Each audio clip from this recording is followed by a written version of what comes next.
ஐயையோ! மீண்டும் மீண்டுமா? இப்படி வந்து சொல்ற மாரி தான் ராஜஸ்தான் இந்த சீசன்ல எப்படி நெறைய மேட்ச் ஜெயிக்க வேண்டிய மேட்ச் தோத்தாங்களோ, அதே மாரி இன்னைக்கு பஞ்சாப் கிட்டயும் தோத்துட்டு வந்து நிக்கிறாங்க. இன்னைக்கு பஞ்சாப்க்கும் ராஜஸ்தானுக்கும் நடந்த மேட்ச்ல பஞ்சாப் ஃபர்ஸ்ட் பேட்டிங் பண்ணி சூப்பரான பேட்டிங் பெர்ஃபார்மன்ஸ குடுத்து 219 ரன் வந்து எடுத்தாங்க. இந்த ஒரு ஸ்கோர பார்த்தோனே நம்ம என்ன எக்ஸ்பெக்ட் பண்ணோம் அப்டின்னா, எப்பா இது ஒரு டஃப்பான டார்கெட் தான் இல்லைன்னு சொல்லல. இருந்தாலும் ராஜஸ்தான் வந்து டஃப் குடுப்பாங்க. அவங்களோட ஓப்பனிங் பார்ட்னர்ஷிப் சூப்பரா இருக்கும் அப்படின்னு நம்ம வந்து எதிர்பார்த்தோம். நம்ம எதிர்பார்த்த மாரி எஸ்எஸ்வி ஜெய்ஸ்வாலும், வைபவ் சூரியவன்சியும் ஒரு சூப்பரான வெறித்தனமான ஆட்டத்த வந்து ஆரம்பிச்சாங்க. எங்களோட அடி ஒண்ணொண்ணு இடி மாரி இருக்கும் அப்படின்னு 2 பேருமே நல்ல ஒரு இன்னிங்ஸ் வந்து குடுத்தாங்க. இதுலயும் சூரியவன்சி மனுஷன் அதிரடினா அதிரடி. இன்னைக்கு பட்டைய கிளப்பிட்டாருங்க.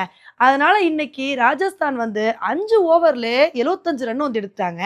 இத வந்து பார்த்தோனே, இவங்களோட இன்னிங்ஸ் அப்படியே கொஞ்ச நேரம் கன்டின்யூ ஆனா போதும். சூப்பரா வந்து ராஜஸ்தான் இந்த மேட்ச வின் பண்ணிருவாங்க அப்படின்னு தாங்க வந்து எக்ஸ்பெக்ட் பண்ணோம். அப்பதாங்க பிரார் வந்து நான் அவ்வளோ ஈஸியா விட்டுருவேனா அப்படின்னு சொல்லிட்டு சூரியவன்சியோட விக்கெட் வந்து எடுத்தாரு. சூரியவன்சி அவுட் ஆனதுக்கப்புறம் ஜெய்ஸ்வால் நல்ல ஒரு இன்னிங்ஸ குடுத்து, அவர் ஹாஃப் செஞ்சுரி அடிச்சு அசத்துனாரு.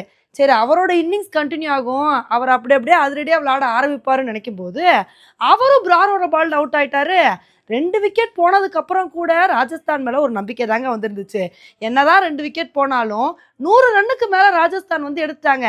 பின்னாடி வர பேட்ஸ்மேன்ஸ் யாராவது சப்போர்ட் பண்ணாங்க அப்படின்னா, கண்டிப்பா ராஜஸ்தான் இந்த மேட்சை ஈஸியா வின் பண்ணிருவாங்க அப்படின்னு தாங்க நம்ம எதிர்பார்த்துட்டு இருந்தோம். அப்பதாங்க ராஜஸ்தானுக்கு வினையே ஆரம்பமாச்சு. பின்னாடி வந்த பேட்ஸ்மேன்ஸ் யாருமே உருப்படியா வந்து விளையாடல. சஞ்சு சாம்சன் கொஞ்ச நேரம் நின்று விளையாண்டாரு. அவரும் ஒரு கட்டத்துல அவுட் ஆயிட்டாரு. அதுக்கப்புறம் ரியான் பராகும் வந்தவொடனே நடைய கட்டிட்டாருங்க. அப்புறம் துருஜுரலும் ஹெட்மேரும் நின்று விளையாண்டாங்க. இவங்களாவது ஒரு நல்ல பார்ட்னர்ஷிப் போடுவாங்கன்னு பார்த்தா ஹெட்மேரும் வந்து அவுட் ஆயிட்டாரு. அதுக்கப்புறம் துருஜுரல் மட்டும் நின்று போராடி பார்த்தாருங்க. அவர்னாலையும் ஒன்றும் பண்ண முடியல. அவரும் கடைசியில் வந்து அவுட் ஆயிட்டாரு. அதுக்கப்புறம் ராஜஸ்தான்னால 20 ஓவர் முடிவில் 209 ரன்னு தாங்க எடுக்க முடிஞ்சுச்சு. இதனால இந்த மேட்சை பஞ்சாப் வந்து 10 ரன் வித்தியாசத்தில் வின் பண்ணிட்டாங்க. உண்மையிலே ராஜஸ்தானை என்னதான் சொல்றதோ தெரிலங்க. இதெல்லாம் அழகா ஜெயிக்க வேண்டிய மேட்ச். ஏன்னா ஓப்பனிங் பேட்ஸ்மேன் சூப்பரா அழகா லட்டு மாதிரி மேட்சை வந்து செட் பண்ணி கொடுத்தாங்க. பின்னாடி வந்த பேட்ஸ்மேன்ஸ் வந்து நல்ல ஒரு பெர்ஃபார்மன்ஸை கொடுத்துருந்தாங்க அப்படின்னா ஈஸியா ராஜஸ்தான் இந்த மேட்சை வந்து வின் பண்ணிருப்பாங்க. ஆனா பாருங்க இப்ப ஜெயிக்க வேண்டிய மேட்சை வந்து தோத்துட்டு வந்து நிக்கிறாங்க. ராஜஸ்தானை பொறுத்த வரைக்கும் இந்த சீசன்ல இது மாதிரி கிட்டத்தட்ட ஒரு 4-5 மேட்ச் வந்து பண்ணிருப்பாங்க. சேசிங்ல சொதப்பி சொதப்பியே இந்த மாதிரி வந்து தோத்துட்டு வந்து நிக்கிறாங்க. எப்பதான் இந்த விஷயத்த வந்து திருத்திக்க போறாங்களோ தெரியல. இப்ப ஜெயிக்க வேண்டிய மேட்சை கரெக்டா ராஜஸ்தான் ஜெயிச்சிருந்தாங்கன்னு வச்சுக்கோங்களேன், இந்நேரம் ராஜஸ்தான் வந்து ஆளா பிளே ஆஃப்க்கு கூட போயிருப்பாங்க. ஸோ இந்த மாதிரி ஒவ்வொரு மேட்சையும் தோத்துட்டு வந்து மோசமான சுச்சுவேஷன்ல ராஜஸ்தான் வந்து இருக்காங்க. இன்னைக்கு ராஜஸ்தான் தோத்தனால அவங்க கவலைப்படுறாங்களோ இல்லையோ, மும்பை மாதிரி பிளே ஆஃப்க்கு போட்டி போடுற டீம் பயங்கரமா கவலைப்படுவாங்க. ஏன்னா இன்னைக்கு பஞ்சாப் தோத்துருந்தாங்க அப்படின்னா மற்ற டீம் எல்லாம் கொஞ்சம் ஹாப்பியா வந்து இருந்திருப்பாங்க.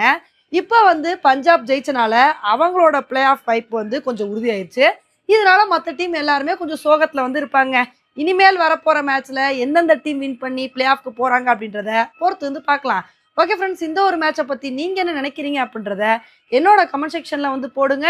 இதே மாதிரி இன்னொரு வீடியோல உங்களை வந்து மீட் பண்றேன். Bye friends.